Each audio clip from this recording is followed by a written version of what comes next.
Welcome back to Deep Thoughts, ladies and gentlemen. If this episode works, it's meant to be. I left my power supply at my smoke lounge for the PC, which I've been using for the last several episodes. And so I'm running on the old Mac as a backup here. So I've had this dream episode brewing. And I couldn't quite put my finger on it. I still have elements that may or may not be covered in this episode. But I'm calling this one Dream Development. And the purpose of this episode is to discuss with those of you who dream a little exercise that you might find valuable. You're probably already doing it. But since no one ever talks about dreams, really, besides hokey bullshit about what they mean, right? We're going to get into it. So what do I mean by dream development? What I am referencing is the daily amalgamation of everything you learn from previous dreams. So you have a dream, and you wake up, and if you're like most of us, when you're first experiencing this, or, maybe you've done this your whole life, it's just sort of this little fun thing that happens. You only remember like a thimble of the dream, typically. And then you go on about your day, you go on about your life. But the more you analyze your dreams, what you figure out is that if you stack up little lessons that you learn, you must be observant in your dream, especially when you wake up, to realize what's happening. How much of your senses were you using? What did you see? What did that mean to you personally? Did anything from the outside world affect your dream? Are you in one of those frequencies, or are you simply having a dream that is beautifully free-formed? Maybe it uses some of your real-life people that you know. Most of you, like me, will have dream people. They feel familiar to you, but you don't know who they are. They seldom ever have names. That's the interesting thing. You seldom go, "What's your name?" And it's like, "It's Joe." "Oh, hey, Joe." And then you spend the rest of the dream, "Hey, Joe, what's up?" You don't bother with it. You just feel comfortable enough that you're in your own world. And when you're in your dreams, typically you will feel as if you are in command of your dreams. Perhaps not like General Patton, but you will feel that you are obviously the center of attention. Nothing exists in the world without you being in that world, because that's obviously the way it works, right? What I am discovering by waking up every single day and studying my dreams is that they get bigger, they get longer. It's easier to remember them. It just becomes a function of your being. My dreams are becoming so intense and so, it's starting to get into a 5-sense situation. I'm not gaining any more necessarily command over my body within a dream. So all the instrumentality issues I've been mentioning in previous dream episodes is still true, meaning, my body is more of a figment of my imagination within a dream, but I'm definitely feeling things. I have confirmed in the last, I would say 7 days, that people are touching me and I'm feeling it. That's a profound increase in sensory input from previous dreams that I've had. I do have a few dreams where things touched me, and I think I felt them. But I would say that mystery's now been solved recently. When I wake up, regardless if I have had 4 hours of sleep or 10 hours of sleep, I am so involved with the dream world, so enveloped by it, that it is like being birthed out of a canal. And what do I mean by that? Obviously, that's a metaphor. when I wake up, I have to push myself out of that world, because even though I am awake in this reality, which I believe we are sharing, it's as if I am in sort of a warm soup, a thick soup of reality that is still hanging on to me. Almost as if I had to come up for air. And then I have to push out. I have found that various activities will push me out, but I can still get up and go to the restroom as long as I don't subscribe to this reality that much and get back into bed and go right back into the same dream and continue my reality till it's time to wake up. But when it's time to wake up, I have to engage in various rituals, and it's a fascinating thing that I have found that gets me awake, and one of it's turning the lights on. Turning lights on is over 50% of the process for me to shake out the reality that I just had inside my dreams. But now, as long as you're not having nightmares, I hope that none of you do, you're typically having fairly soothing experiences, regardless of how figurative they are or how specific they are. You're essentially changing the operating system of your soul. You might be dreaming in Windows and you come out into Macintosh, or the vice versa. Alien Software 1, Alien Software 2. And for some reason, I find that light is so infectious for the mind in this reality that it really penetrates. And what's weird about it is, even though, you'll wake up and the sun's up, shining through your window, it still doesn't get you up. Maybe some of you sleep, with your windows unobstructed. I have blinds, but the blinds, they just dim the light a little bit. Engaging your mind, using your phone, maybe an iPad, that's pretty good, but you can slip right back in.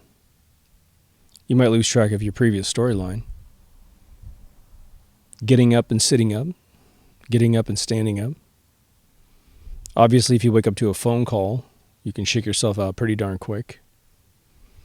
But I'm talking about when you have complete control over yourself. It gets fascinating. But developing your dreams, and dream development in general, I think has more side effects than meets the eye. If you sat down and said, hey everyone, let's get together. There's 10 of us in a room. We say, look, let's do what we can to log our dreams, to figure out, again, all these 5 senses, whether or not we're engaging certain ones. Obviously, most of us have sight and sound in our dreams. Do we have touch? We could write all that down. But let me throw you a paradigm shift mechanism in your brain. If you believe that this reality that we're in watching YouTube is the reality, it is the definitive reality that exists, and everything else is just imaginative, when you come out of your dreams and get back in this reality, it will absolutely override the other one. It's almost as if they're jealous cousins of each other, right? One tries to erase the other. You do remember this reality when you're in a dream. I had another dream the other day with Prince. I was at a studio. I wasn't at a studio. I was at his house, which is kind of a studio. And there's friends of his and friends of mine, and he's jibing me, and he's making me go through his record collection to pick out a song I've never heard before, and he's going to play it. But he's really being playful with me, like a friend. I'm in my clothes. He's in his clothes. His crazy Prince clothes. I don't sit around thinking about Prince. I do here, and I got 4 or 5 paintings I've done of him in the house, but I don't sit and worship him. I don't play his music every single day and cry. But for some reason, this dude's on my mind. He makes it into my dreams. It's very interesting. But there's one thing I've noticed by not having such a bias for this reality, because you can see on this show, if you watch all the dream episodes, go to the playlist in YouTube and just hit it. If you want to see it in the deepthoughtsradio.com, there's keyword categories that everything's in, and dream is one of them. So you can listen to them all in podcast if you want. But instead of adopting this reality as the reality, what we've been doing in these episodes is starting to say, okay, wait. What is reality, right? We got plenty of episodes on that subject matter. Dreams happen, and dreams and sleep are forced upon us. At least sleep is. I've been doing this show for 3 years this month. And so in a short 3-year period of lightly, analyzing my dreams, and then very seriously analyzing my dreams and analyzing it on a level of, wait, maybe my own assumptions about this reality are, I wouldn't say wrong, but too definitive. I'm in this reality. That's just it. Boy, this is the real one. What's interesting is imagine you were Neo in The Matrix, the movie The Matrix, 1999. Screw those sequels, right? The way the movie works is that he's visited at his apartment,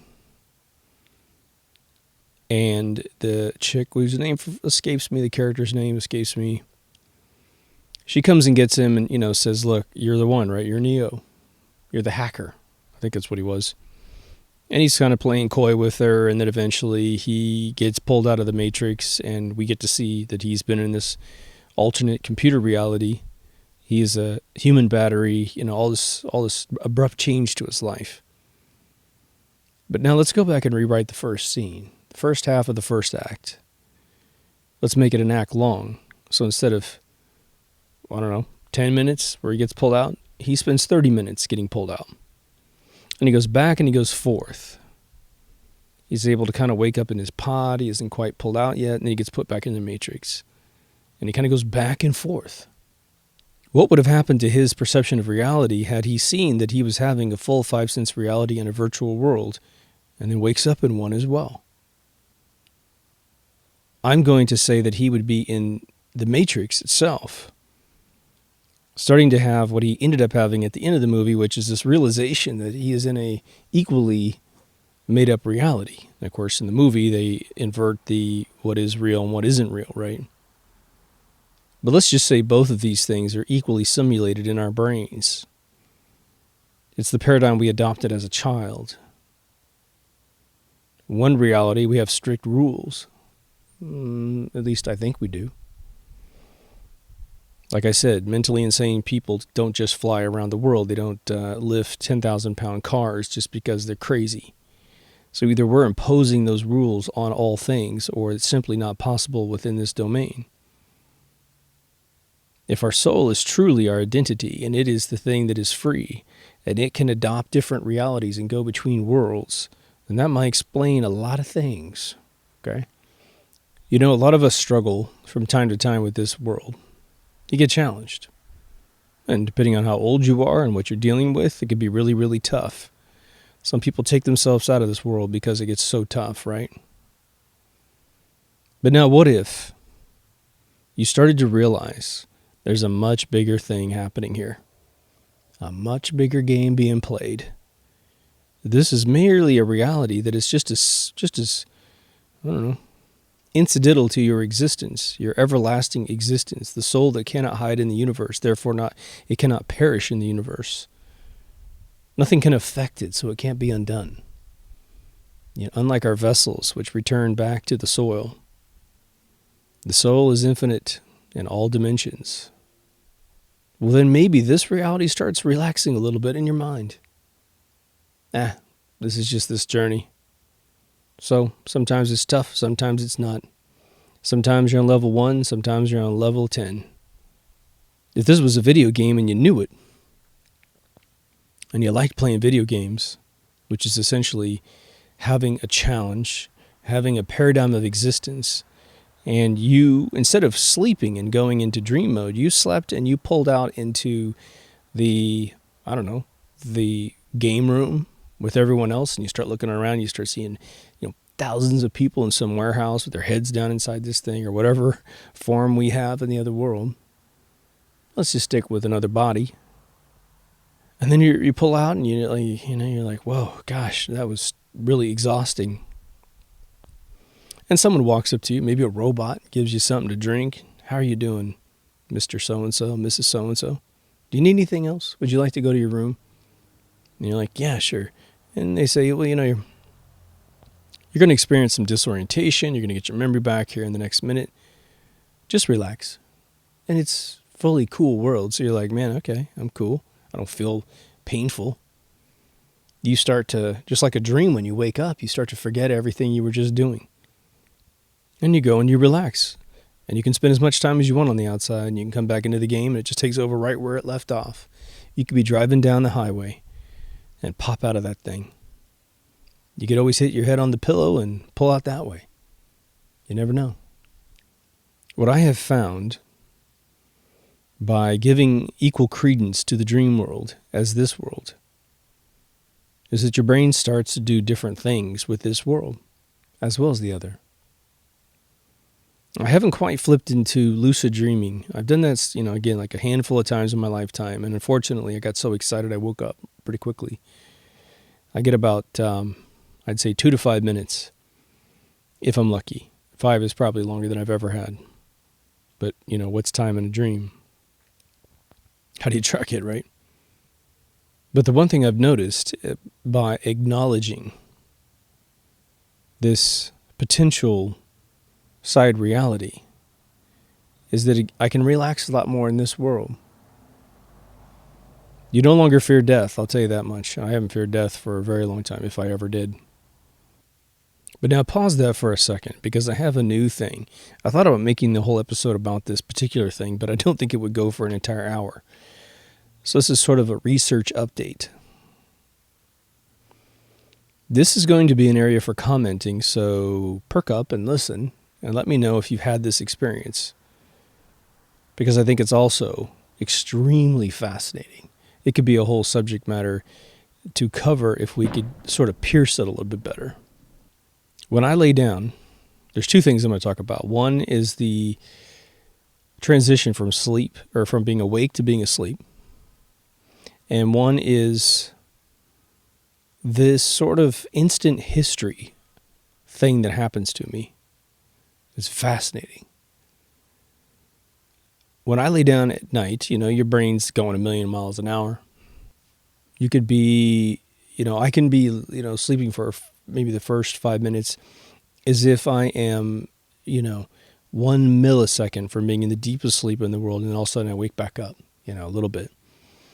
Other times I'm just churning on things, it's like I got this math problem or something I'm trying to solve, some problem I'm trying to solve. But out of thin air, what will happen is that I will have you have to track the chronology of this, okay?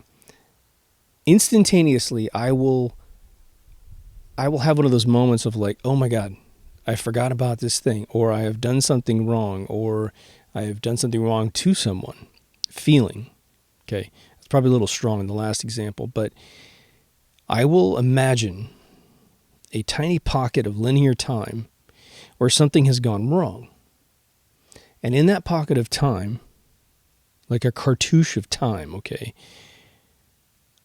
I will fantasize into existence. I use the word fantasize as an inadvertent phrase. A full history of something that never occurred.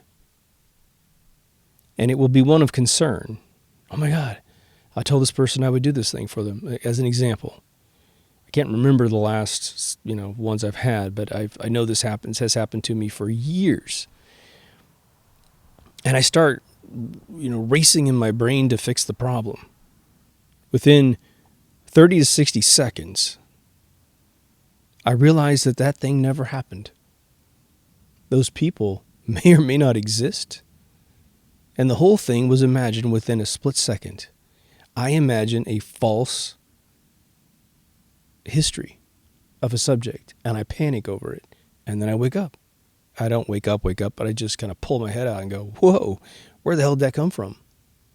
It has happened to me so often that when I start to study the mechanics of the brain to have that occur to me, it's going to have to be occurring one of 2 ways. Perhaps both, but one of 2 ways, for sure. Better be careful about how I say for sure.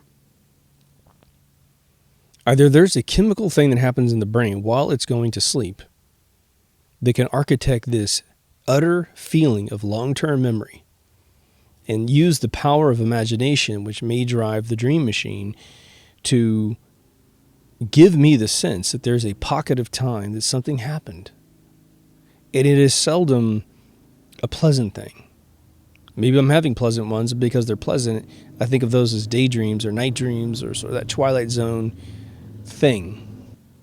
But oftentimes it has a little tiny smidgen of panic in it. Not debilitating panic, but like, oh my gosh, that kind of feeling. And then I have, in the last 10 years, I would say, I've been catching it, and I'll say, oh yeah, that doesn't exist.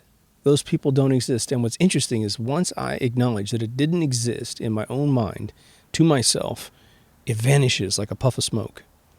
I no longer can really track what I was thinking, but it happens.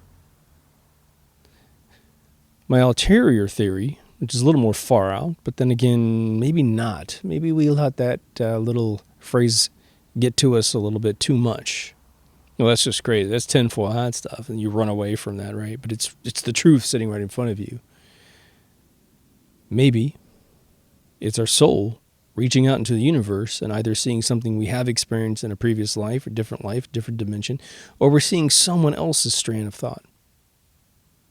Something is happening in the neighborhood, and you're simply sharing their emotion for 1 second. And then you're realizing, that's not me. And maybe they're sharing yours. Maybe they're panicking over what you are truly debating in your mind, which is based on reality. Not sure how it happens, right? But now let's take a combined look at this whole thing. And I hope that at least one of you have had this experience. It's interesting, we debate what time is all the time, right? In my opinion, it's an illusion created by the storage of past events. And, we can call that time if we want, the bucket of things that happened to you, your history log of everything that's happened to you. I was young and a lot smaller, some 35 years ago. Let's say 45 years ago. But if this reality is something that we have a consensus on, we create it. We create our history, like I said. Maybe this is a little tidbit, like a playground. For those of you who program, you know what playgrounds are. It's a little area where you guys can test code and just see how commands work. You're not building an application. You're just learning how to code in this new language, these new commands. It's a playground. Perhaps this is just a little playground for reality. Certainly, dreams are little playgrounds. I call it the student films of the gods. What if I'm just simply sensing a mechanism that's involved with manifesting reality?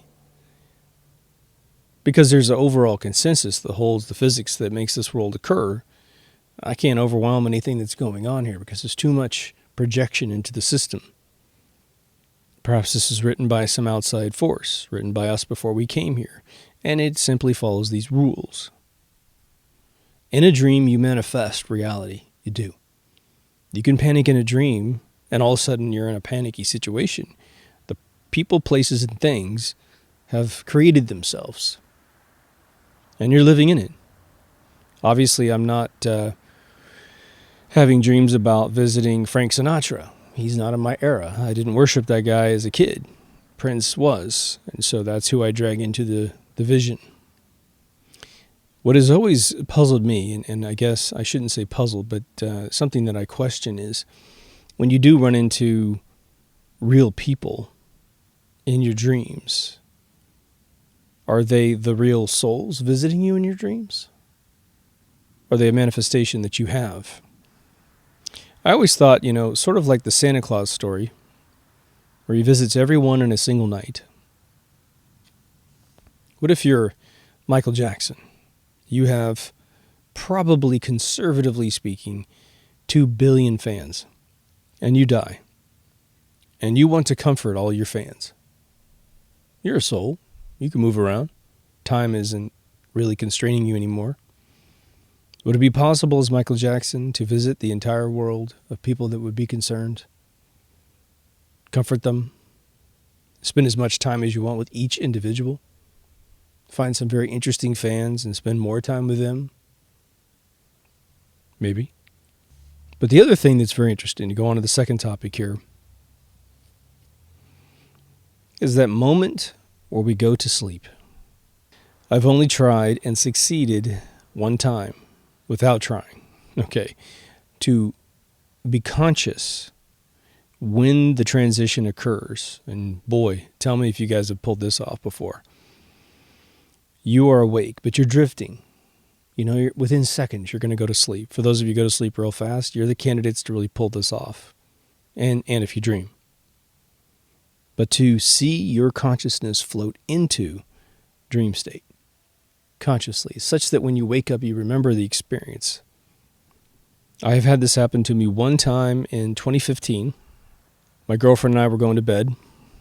And like all couples in the first, 15 to 30 minutes, you sort of spoon each other and cuddle and that kind of thing. And she was to my left, and we're hopping in bed, and I went up behind her. And as soon as I got tucked in behind her, I'm staring, like 2 inches from her, the backside of her back.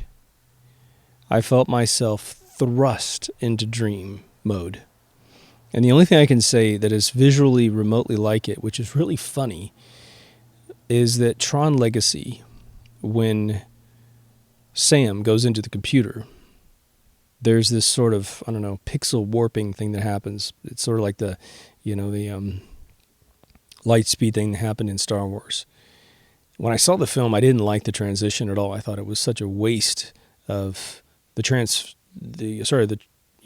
transporting from outside world to inside computer. If you ever saw the first movie in '82, they blew that thing out. It's one of the coolest scenes when he's getting pulled into the computer and you're swimming in this tunnel, and then you go down to this planet that's all pixelated with clouds and stuff.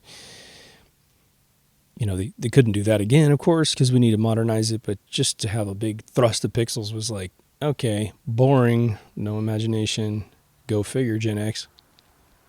But what was weird, it was exactly like that in my mind. I swear to God, there was even a sound, a kind of a swooshing, weird sound that happened to me. I must have been utterly exhausted to pull that off. But why is that so difficult to experience? I was probably a year into this show. Sorry, no, I just started this show. I was a year into MK Ultra Radio. I think it's strange when things like that are difficult.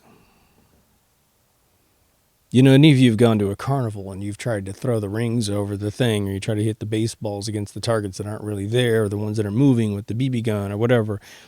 Hey, you don't do that very often. There's a trick to it. They got the odds stacked against you. Of course, they're making you do something that's hard because they're going to give you a big stuffed animal if you pull it off, right? But when you dream, I put it this way, when you go to sleep every single night of your life, minus a couple days of your whole life that you might stay up 36 hours or whatever, 48 hours, that's 365 days a year times how old you are. That's a lot of practicing, folks. And think about it. You wake back up maybe at least once at night, and you go right back to bed. You go right back into dreaming. If you wake up and roll over at 3 a.m. and you've been asleep since 10, you're going to go right back to bed, usually, unless you've been drinking. So why can't this happen? Why is it the dreams are the most shrouded things that we don't talk about? As if we've been programmed not to talk about it, like I said in the previous episode. Like the host looking at something they're not supposed to look at in Westworld. Well, it doesn't look like anything to me, right? I think this is a frontier. And, you have dream clinics around the world. God bless them. But they are looking at dreams, from all the research I've seen, they're looking at dreams on such a myopic technical level. It's almost like they're taking the soul out of soul music. Was Al Jarreau, the jazz singer. He said he once went to a university. He said he flew in on a private jet. He gets into a car. He comes to university, stands in front of these kids, and they sing one of his songs, Anyone Want to Go Dancing on the Roof? And he said he's at a black college, and so he expected to have a pretty soulful performance from these people, and he said they sang it like a church choir, all stiff, no soul, no variant to the attack and decay of the notes. There's nothing going on. No one would ever dance. No one would ever feel a single thing that he wrote into this song. And he stopped them and he said, "What the hell are you doing? This is jazz. This has feeling. This is emotion. This is why this whole form of music was created. It was created by putting down the sheet music and playing from your soul. I feel like that's a bit how the dream clinics work on it. When you get a book about all the things that your dreams mean, it's a clinical breakdown of something that is more dynamic than any book could ever possibly document. So why do that to yourself? Why erase the freeform paradigm when you can leave it open? I think dreams and jazz go together, don't they? I've had an interesting experience, which is sort of hard to describe. And again, a lot of opportunity to comment here in case you've had a similar experience. It's going to sound a little bit kooky, but it's actually pretty wonderful to experience. You know when you have a smell trigger your past? You know, like or even a taste. Taste does it too. When I smell or taste Fig Newtons, I go back to my past in the 70s because that was a sort of a mainstay treat of the grandparents that I had. There's a lot of things that'll do that, but that is one of them that just nails me. But there's certain weird smells that I think were created out of whatever was in the reality back then that I will get every once in a while. And I got it the other day at a trade show. I was smelling this and I was like, oh my God, that's that smell. It just took me back. And I didn't know exactly where I was, but it was definitely my childhood. Well, I think I can say safely that what I have experienced in probably the last, I don't know, I would say over the course of 20 years. And I don't know if it goes back to my beginning of my life, but I notice it now because of this show and analyzing things so intensely, especially dreams. I will be somewhere in the world. Sometimes I'm driving my car, sometimes I'm in my house. Often it will be in my car, and I think it's because of the sensory input that I'm getting. But I will see a totally different world overlay over the world that I am in. What do I mean? Well, it's going to be a little tough to describe, but I will say this. I don't have any feeling. I don't have any sound. It's all sight. This used to happen a lot when I was drifting off to sleep. But it will happen. A certain lighting of a time of day will trigger it. Certain times, if I'm driving my car at night, sometimes it happens. It'll happen at day and I'll see night. But I have been seeing these different versions of reality, like this world, people, structures, cars. It appears to be future. Pretty intense future. I would say potentially 100 years in the future. It's really strange. It only happens for a few seconds, I would say, but it's almost as if I hit you with a flash from an old camera, right? I pop you with the flash, and then you see the imprint of the flash in your eyeballs, right? Someone pops you with the brights as they drive by. So I will see this, and it's an absolute stunning detail. One of them I could say is, if any of you have seen sort of the Stanley Kubrick / Steven Spielberg movie AI, the one that Kubrick was working on when he passed away. There's some pretty fabulous worlds in that movie. I saw one the other day. It's sort of between that crazy reality, which is like, I don't know, 300 years in the future, down to today. Somewhere in between. Things are clean. Things are beautiful. Things are designed amazing. What I think I just saw, I think within the last couple of days, was one that was sort of it was a nighttime city scene. And it was like a diner or something at night. I'm sure this sort of thing exists multiple places around the world, but there's something about it that is more advanced than this reality. And there's no flying cars or anything. And, perhaps I am looking around the planet, like remote viewing or something, but it seems to be something, it comes with a lot more than just sight. The other sense that happens is a sense of emotion, of emotional context to that world. And the emotional context is always the same. It's a beautiful, balanced place. I want to say it's Earth, It could be Earth. Definitely humans in there. I'm in there. And I see myself as a participant immediately. Like, this is where you were in this world. This is where you will be in this world, or whatever the hell this place is. Sometimes they're sort of remote. I don't want to say desert communities because I don't want you to think of sand dunes and, tents and things, but it's more of a kind of a rustic, maybe Australian location. But it's very developed. The architecture's sometimes unbelievable and huge. Like, I used to get triggered when I was a kid probably in the 90s playing the first-person shooter games, where you would have artists struggling to create these worlds with very little processor power. So they would simply create a lot of polygon worlds.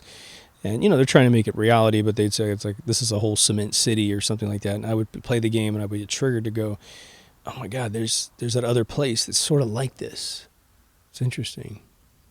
What is interesting is the more I undiscipline myself from this being the only reality, the more this is happening. And it never gets to a point where it's dangerous, right? I'm not like driving down the highway and all of a sudden I can't see reality and I'm going to wreck my car or anything like that. It's strictly an inner flash of a reality, and it usually feels wonderful. A lot of times I've been driving down from Los Angeles back to Orange County, and there's certain places, and usually dusk is a really good trigger point for me. And I just start feeling like a highway in this other world, and they're all different. It's the thing. I don't want you to think it's one place. Each is different. But it starts to turn into this beautiful place, and the sentiment of this world is the following. All of us are working to a common good. There are no ruling classes to screw with us. Every single thing that is wrong with this world is gone. And it's not any type of feeling of like, oh gosh, I really wish the world was like this, and now I'm having this vision. Nah, it's just happening. It's interesting. I think it has to do with dream development. Dream development could be also categorized or paraphrased as reality agnostic. You're no longer regimented to whatever you think was real. You can choose sort of what is real. Now, let me throw this at you.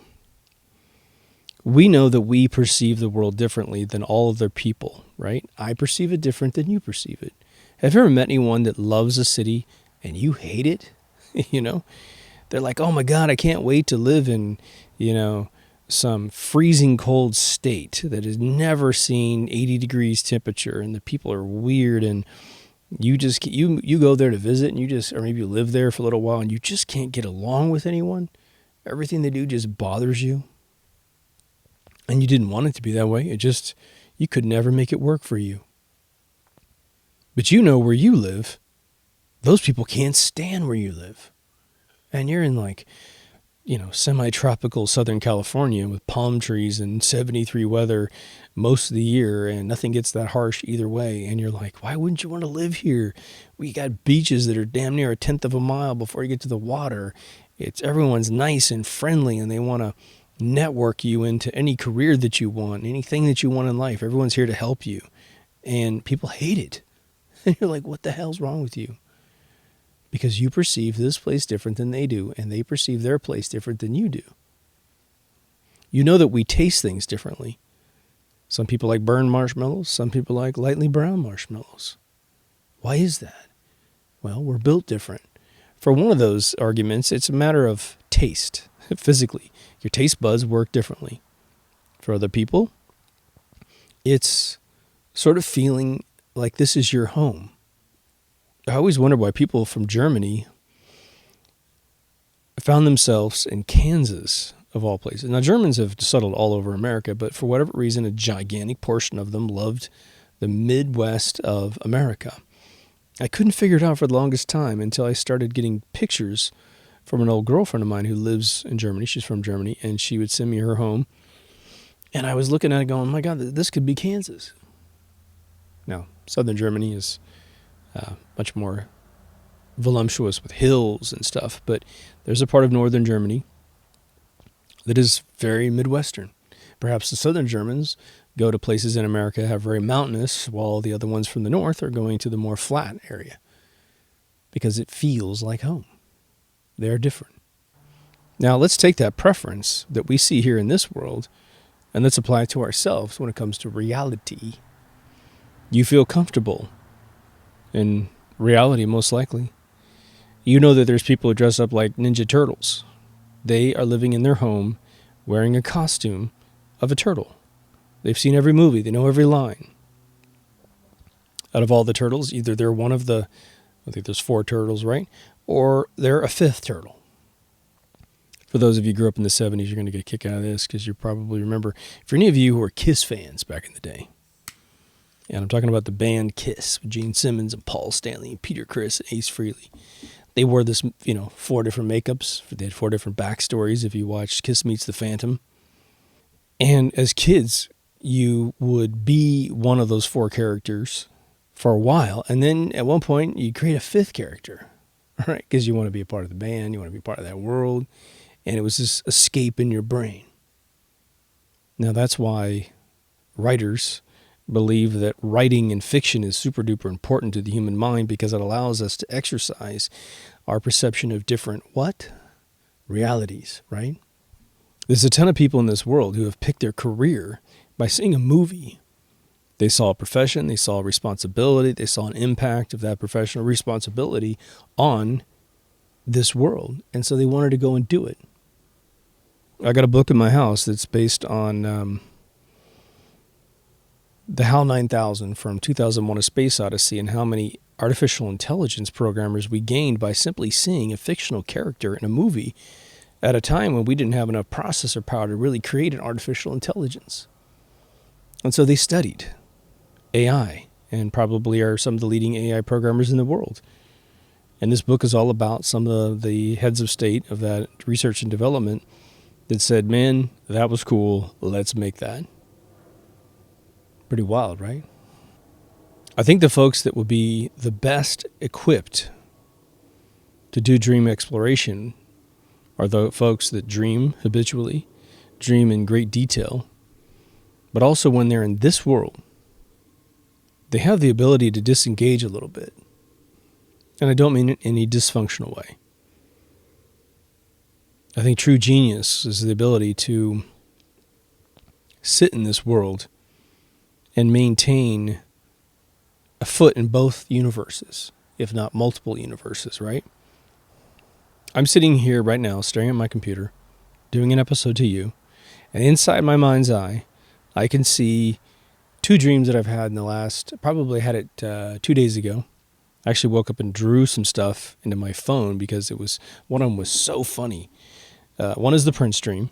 I can still see him next to me on my left, and there was this little inlet into the floor where he had this little setup where you can kind of go down and sit on the step, and there was his library of recordings. It was sort of in some sort of like almost CD thing. Behind us, to my left, are some of his bodyguards and family, like a Maite over there. And then behind me, this sounds crazy, right? And behind me is my kid and my girlfriend. And music's playing and people are just having a good time. Not too loud, like music playing lightly in the background. He's just jibing me, man. He's just having a blast because he knows that I really want to hear everything that's in this box. And he's like, pick one. And I picked it and I threw it at him and he literally caught it. And he's like, he was doing games like, oh, you don't want to hear that one first. And so I'm looking at like, I don't know what anything sounds like, right? But I want to hear it all, right? So he's messing with me. So I got that in my head. Almost like it happened to me yesterday, right? The other one was really funny that I don't know what the dream was all about, but there was a moment in the dream where there was a character, a person, a dream friend, right, that was sort of moving from point A to point B, and I was there and I was saying, oh, there you are, one of those kind of moments. And I said, what have you been doing? And I could see something under his t-shirt. And he picks up his t-shirt. It's on his belly. It's on the right side of his gut, or left side of his gut. And it's this line that goes down. It's a squiggly ass line that goes down and goes across his gut. And it's made of like foam core, like a foam, almost like the spongy kind that can turn into stickers, And it was of varying depths, and it looked like a cartoon outline, literally an outline of a cut in his stomach. It was all cartoony. It was actually white. And I think maybe the center had some color in it. But above, right where it turned, it went down the left side of his body about 3 inches and then turned across his gut and went about 10 inches across his gut. And it had in fancy kind of font, so like a French kind of font, it said something about it says like Sergio got me. And I looked at him, and what I realized in my mind, this is what my mind's illustrating in seconds, right? Was that this guy went off and saw a movie that was about a guy that cut people. And it must have been a comedy, okay? Because it looked like this sticker thing was handed out at the movie theater.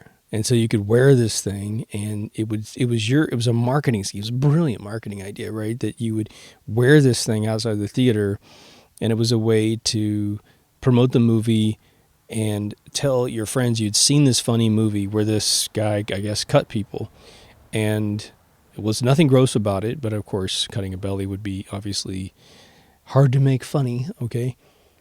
But I remember staring at it, and I'm going, oh, did you see a movie? Is that what this is about? And he's like, yeah. And I'm just laughing in the dream. I'm like, that is utterly hilarious and brilliant, right? So I woke up and I drew it on my phone. And shit like that happens, And what that does is that puts such a pin in my brain for a fantasy experience that didn't happen, that happened in a dream, that when I'm sitting here talking to you, I can reminisce about it like it really happened. But none of that happened in this reality. It happened in the other reality. Well, how is it that things are getting so beautifully profound? I mean, I've had dreams at 17 while staying with my grandparents that I remember to this day. I had a baby in this dream when I was 17. I didn't have my kid till I was 25, but there's a baby, and I'm taking care of her. It's a little girl. And I'm in this front room, my grandparents, and all of a sudden, I put her down on the sofa to rest. She's literally just a baby, brand new, man. And then all of a sudden I look over, and she's in this shoebox mechanism. It was like a shoebox about the size of her body, and she's all wrapped up nice in there. And the shoebox had a little bit of electronics in it, and it was keeping her safe. It was making sure she didn't have any SIDS or anything like that, right? And I remember, it was sort of alarming at first to go, oh my God, is this thing going to hurt my child? And I was looking at it, and my grandmother came back in the room, what's going on, And I'm like, oh, yeah, I guess she's okay. She's in this thing. That was a million years ago, people. But I remember it like it was yesterday. When that occurs, you have a dream so profound that you can remember it when you're awake, as if it happened in real life.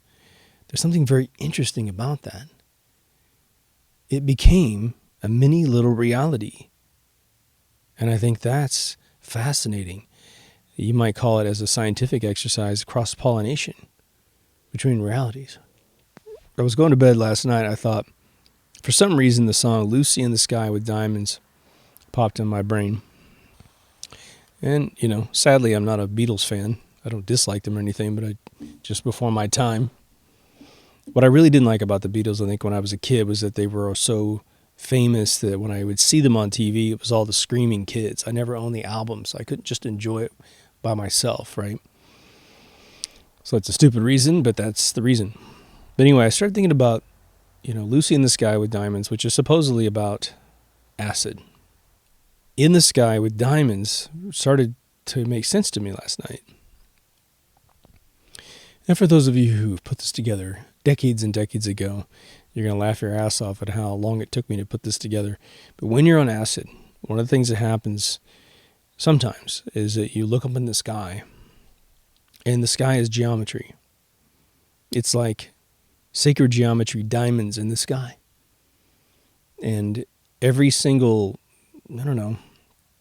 overexposed point in your retina turns into a pinpoint, and then around that point, it draws Sacred geometry, like the circular kind that you've seen a million times in floor tile arrangements. Those guys were fucking tripping balls when they saw that stuff, I guarantee you. It's how it all came together.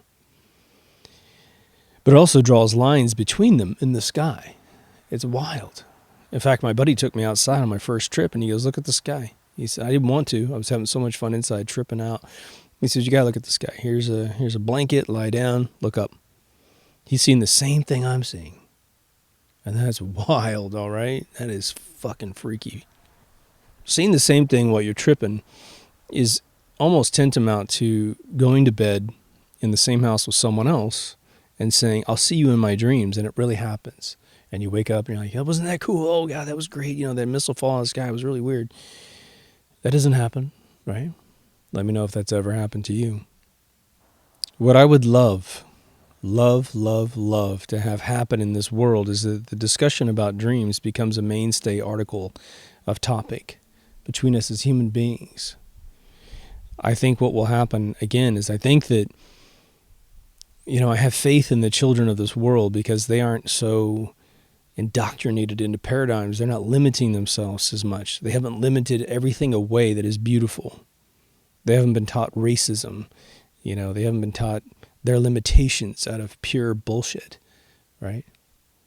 And so they're the ones that will probably solve all the mysteries of the world if we could just stop treating them like idiots, like children, For the parents that say, oh my God, I want my kid to grow up too fast. Well, yeah, you don't want to show them beheading videos online or try to take away their gender through, watching HBO. But what you want to do is treat them like adults when it comes to technology. Say, hey, this is how this works. I know you can understand it because you're smart. If you're really existential, you say, look, I know that you were just recently somebody else and you just recently came back into this body. And so you probably, have a chance of having been a physicist on the other side or some musician on the other side. And I'm simply going to make you remember how good you are at these things. So what do you think gravity is? We have two theories. Which one do you think is right? And the kid will just go, oh, well, if that's this and this is this, that doesn't work. But this one over here is pretty good. But I think you're forgetting this. And da-da-da-da. But we don't treat kids like that, do we? We're like, oh, I'm so sorry you're so dumb, you child. But what if we taught kids the dreaming is another world, a real one, just as real as this one. However, it doesn't feel like this one. All right? To compare two things is sort of foolish, right? Isn't football a sport? Isn't baseball a sport? Isn't the extreme sports where the kids ride rails and go half tubing or surfing or whatever? But none of them have anything in common except it's considered a sport. It has competition in it and usually has some physical aptitude or coordination that's a part of why we call it a sport. So reality and reality, that's the same. What ends up creating one reality versus another is a different bag of things, different bag of tricks, right? You might say, well, this one's real. Why? Because this one's better. Oh, really? How's it better? Well, feel it. It's better. You really get to do things in this. You stay more awake in this reality than the other reality. Okay, touche. But I can't fly in this reality, can I? I can't go on stage with Prince and sing, can I? So why is this one better again? Perhaps they're equal in different ways. There's the age-old saying that we're all born equal. I have some friends in Los Angeles that say we ain't all equal. But I think the way that is meant to be is that everyone has their special something, and yours may not be as celebrated as others, right? Let's say you could write and direct a movie. Well, that's the one that's really celebrated. But if you're, really good at playing the spoons or cooking or taking care of kids or loving your wife or husband, that one's like whatever. The most difficult ones are the ones that are so minimized, right? I think there has to be a reason why we must sleep. For those of you who have never heard any of the other episodes, long-timers, bear with me because I want to make sure everyone comes away with this thought. If you're going to jump into one of my dream episodes, I want to put this into your brain before it's over. If dreaming is simply something, or excuse me, sleeping is something that is a result of needing to sleep, you need to rest your body, you need to supposedly heal your body. And then we have this weird biological clock. We got this weird biological rhythm inside our brains that says, look, you typically go to bed at 10. And if you start to deviate from typically going to bed at 10, at 11, you're going to be really freaking tired. That is a reality. Whether it be where we are in the universe, whether or not our souls are literally on some timer for the vessel, I don't know why, okay?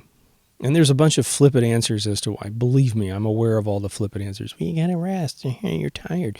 Okay, if you spend an entire day goofing off, sleeping, messing around, you'll still be tired at 10 if that's when you go to bed. It's your biological rhythm. But now if you relaxed a lot, you really took it easy, man, your body has no torn muscles, you've eaten well, not too much, but you've eaten well, you're just a healthy person. Why can't you stay up 2 or 3 days? Why can't you just electively go, I'm just going to skip sleeping. I don't really need it. I have no injuries. I'm not ill. I'm not trying to fight off a cold. Body's healthy. Why is this imposed on you? Perhaps it's something that either, intelligent design put into us to ensure that the cycle doesn't get all screwed up because those outside of the cycle don't get along with society. Because when we're in village times or cave times or whatever, depending on whatever the hell happened in the past, you needed to be in sync with the rest of the tribe. Perhaps that's just as easy as that. I think it's fascinating that when women get together, their menstrual cycles all go together. That's phenomenal. Isn't that really, really weird? We go past those little realities sometimes without thinking about it. It's like, okay, back in the day, ladies and gents, I think the ladies know this already, but when women had to go through this phase, they would go outside the tribe. And they would, I've seen it in this reality right now, it still exists. Women in more primitive tribes around the world will go to a river or stream. It's not a raging river, but some type of stream, and they will spend their week or whatever, 3 to 5 days, and it's not far away, but it's within the defending distance of the males, but they'll be outside the village and they will take turns being in the river because there were no sanitation napkins or anything to help them out. It just keeps them clean. That still happens to this day because they're all in sync. We are designed amazingly, let's put it that way. I find that one of the things that gets into sync is dreaming. Not the dreams themselves, but the frequency of dreams. And for those of you who have spouses, I would be interested to know that if the husband dreams a lot, does the spouse dream a lot, or vice versa? I know that when I have lived with my girlfriends, I'll be dreaming like crazy in the other room. And to the degree I dream, the other person dreams. We separate. She'll spend some time at her place or whatever. And I get reports back, there's no dreaming. So here's sort of the commenting homework for you guys. You guys are so brilliant. If I could just sponge up all your brains, that'd be a fantasy for me.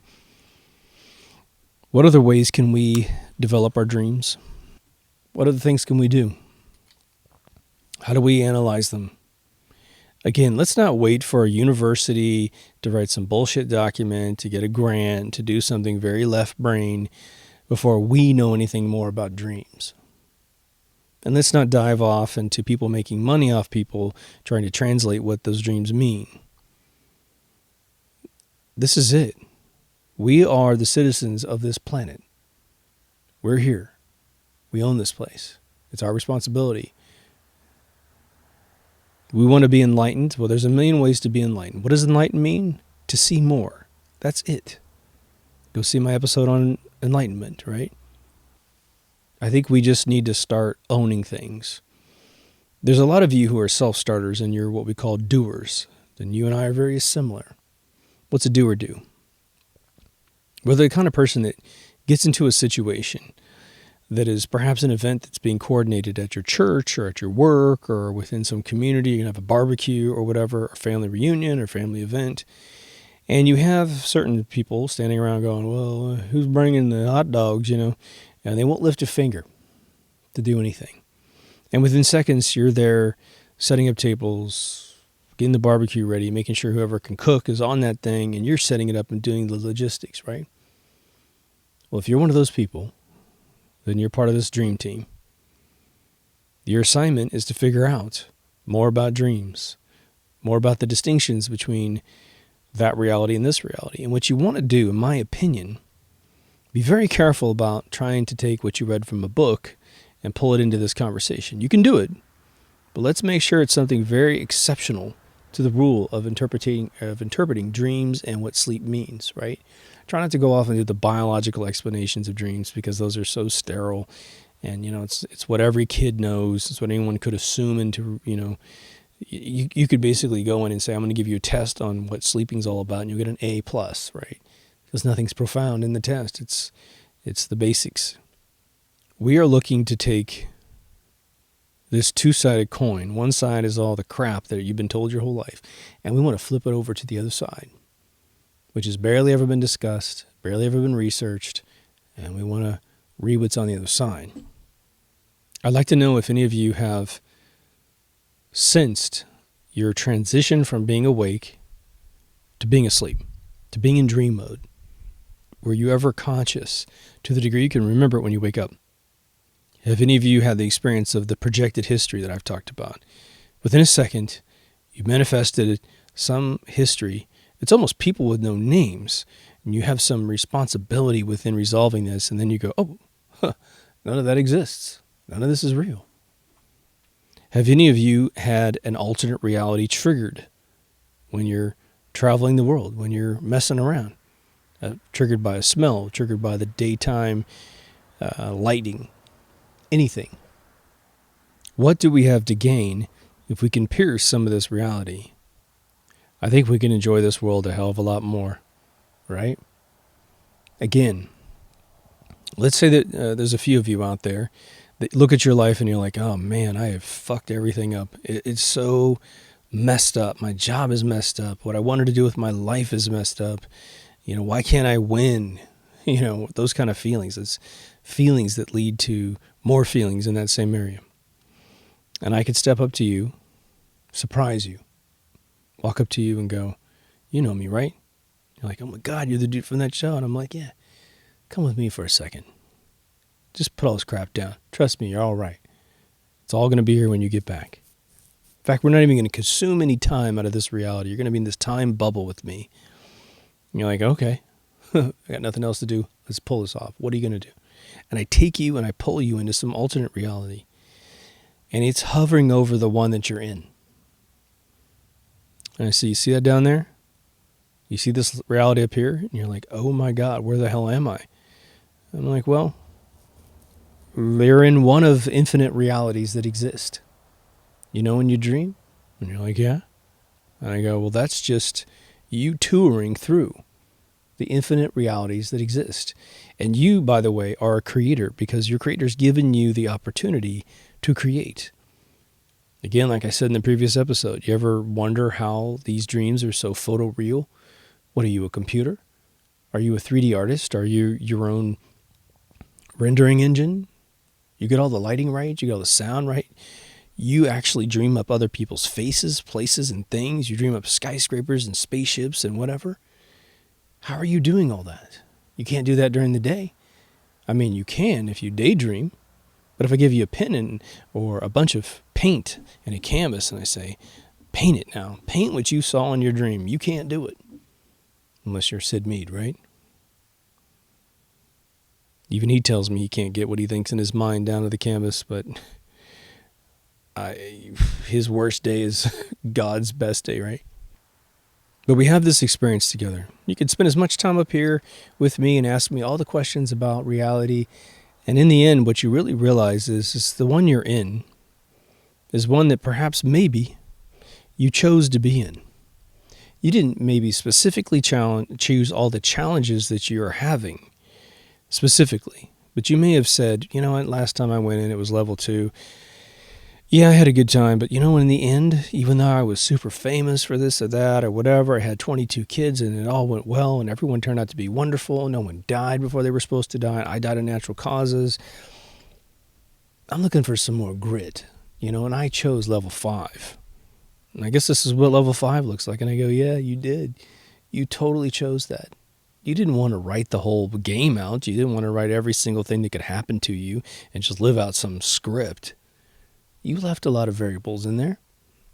Now, you ready to go back down? Warts and all? Challenges and all? You're like, yeah, I guess I chose it. I'm like, yeah, and you know what? You're going to be okay. Because as soon as your vessel's done down there, guess where you go? And you're going to go, here? And I say, yeah. We're going to go anywhere you want to go, man. You'll be able to take a break. Maybe you want to go back down to level 4. Maybe you'd like to do level 2 again. Or maybe level 5 turns out to be more satisfying than you could possibly imagine. Like the toughest video game in the world, and eventually you solved all the puzzles. You rescued Zelda. And you're like, yeah, you're right. I'll see what I think when I'm done. And you go back down into your body. And just like the guy in Twilight Zone that had his reality where he changed it and got rid of everyone in the world and eventually wished everybody back. And he accepted his world, warts and all. And then when stuff happens, you literally go home that day from this little experience that we had. And you get like a notice in the mail that you're being audited by the IRS, your power's being turned off tomorrow, and all this other stuff. And you just look at those pieces of paper, and they're not going to kill you. Not going to put you in jail. And you just go, yeah, I'm going to deal with this. And you know what? Maybe I got some more bumps. Maybe I got a really rough road for the next year or two as I get rid of these problems I got in front of me right now. But in the end, I know it's going to be okay. I chose this. I've been given everything I need to overcome these obstacles, even though at times you may not believe you can. You can. Maybe dreams are nothing more than a confirmation of such a thing. Maybe dreams are nothing more than a confirmation that there are other realities that you can be in that are totally at your will.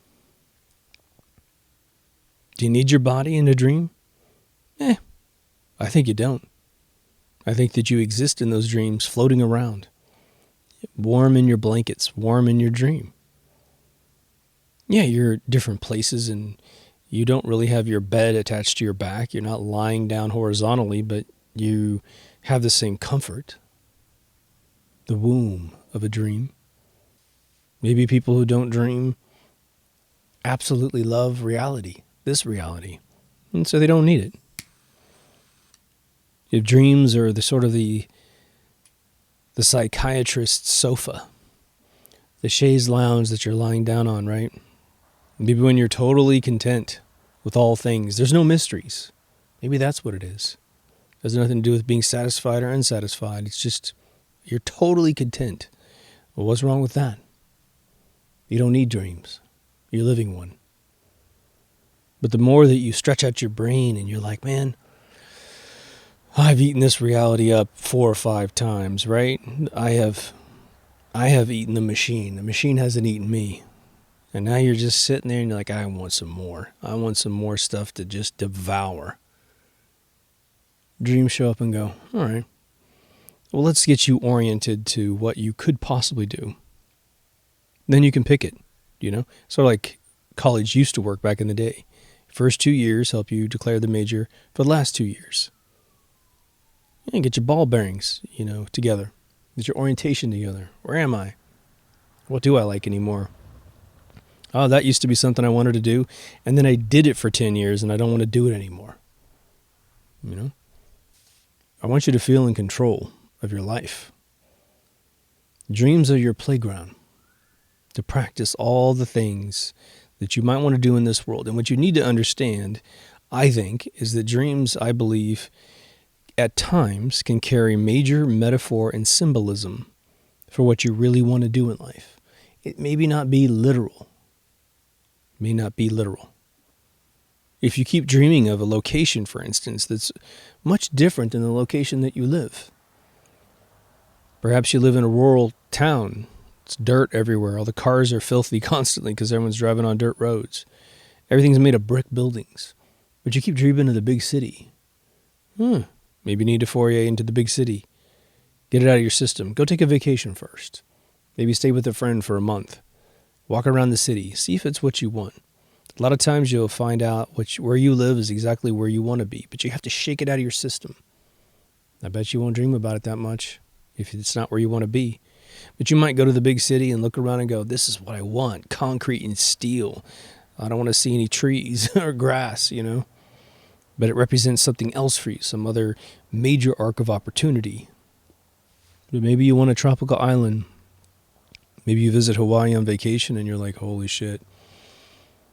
There's something about this place. And maybe it's not exactly Hawaii that you go to, but maybe it's some other remote location. It represents freedom for you. Regardless of what dreams are, I do believe that we create them out of ourselves. They have metaphor, symbolism, meaning, purpose. They're a playground. But we have to develop our senses around each dream, around each day of exploration, so that we can figure ourselves out. And for those of you having bad dreams, let me just end the episode on this. If you are a person that has nightmares, the chances are that in this world, this particular reality that we're sharing, you might be a little meek, passive. You don't have confidence for whatever reason. Someone shook it out of you when you were a kid. Nightmares might be the most amazing tool for you to gain the confidence that you've always wanted in your entire lifetime. And there's a trick. Again, this happened to me when I was a kid. I had nightmares from probably 3 to 7.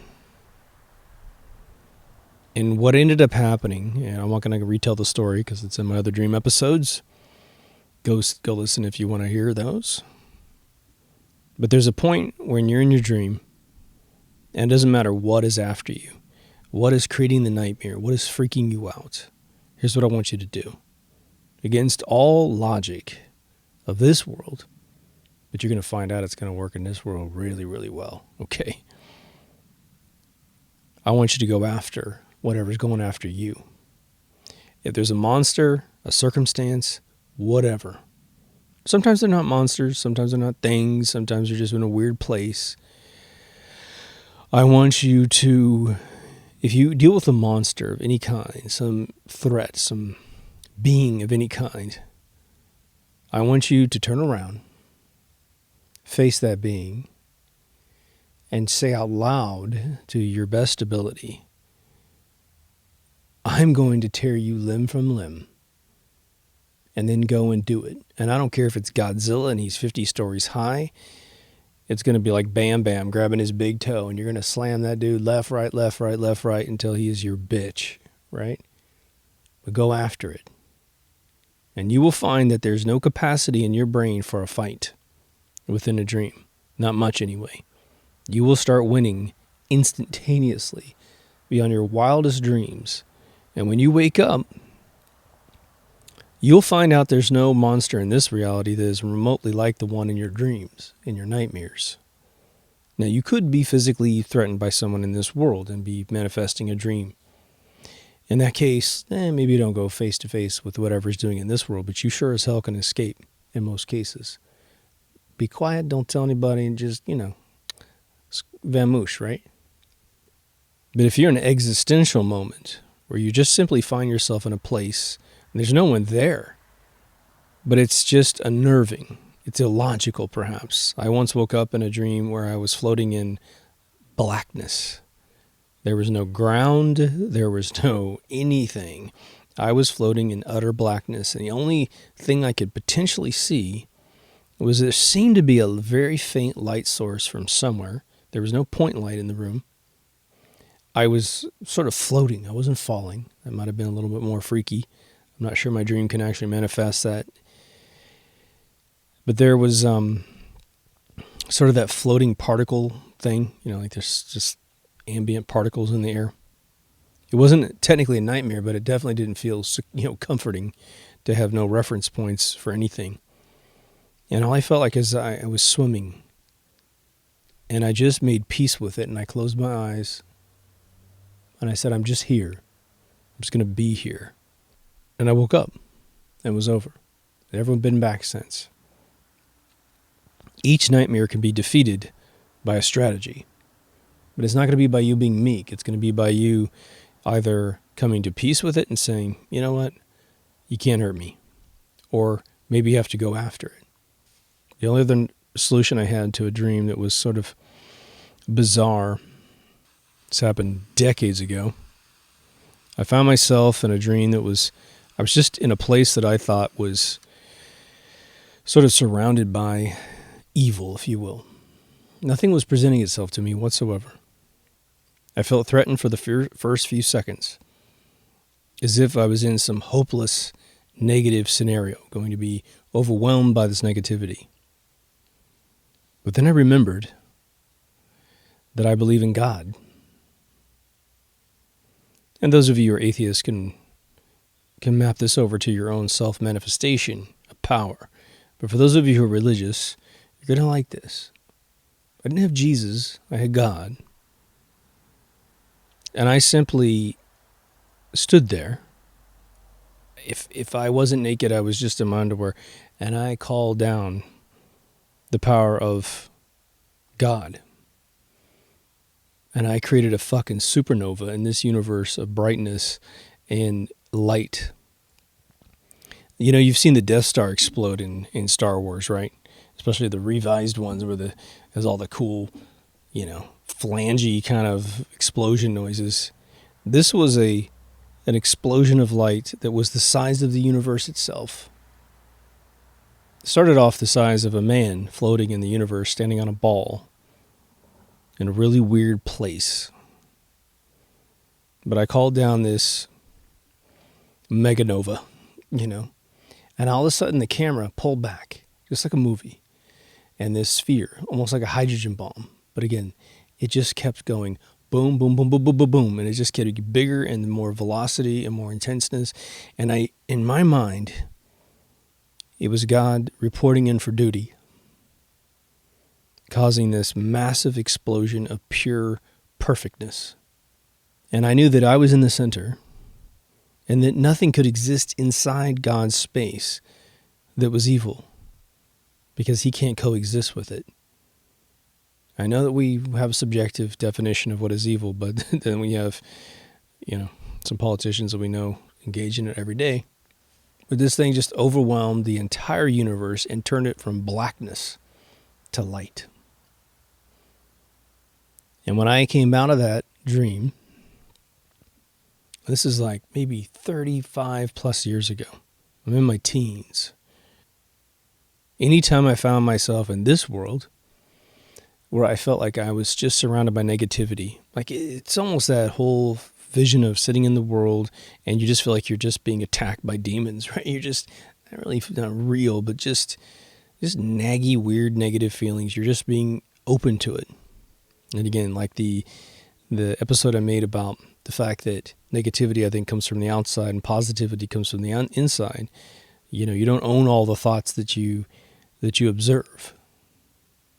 Similar to that, I will sit wherever I am in the world and I'll supernova that baby with the power of the universe. And you'll be amazed how good you feel instantaneously. As if, again, around me is an infinitely large bubble of positivity created by the universe that can't be penetrated by evil. If you haven't tried it, try it. I was taught that by a dream. What if dreams are that powerful and that meaningful to those who endorse it, those who develop it? What if this is one of the biggest secrets of being a human being, is to understand that the dream world is really your workshop to perfect your life, to understand who you are, to understand what you're capable of, to understand your preferences, and to understand that you're not alone. no matter how alone you are in this reality, right? I think you feel me. If you haven't been to deepthoughtsradio.com, please go. There's audio, video, a locked Facebook group, a Patreon page, and a store link, which I think I need to renew the shirts that are in there. The website doesn't have like this thing where it's like, put a shirt up and just leave it up there. It's like, oh, you got to run a campaign. It's like, I don't want to run a campaign. I just want to have these shirts available all the time. While I am taking a break between season 3 and season 4, I promise to create more shirt concepts for you guys. Anyway, take care of yourself and someone else, and I will see you in the next Deep Thoughts. Over now.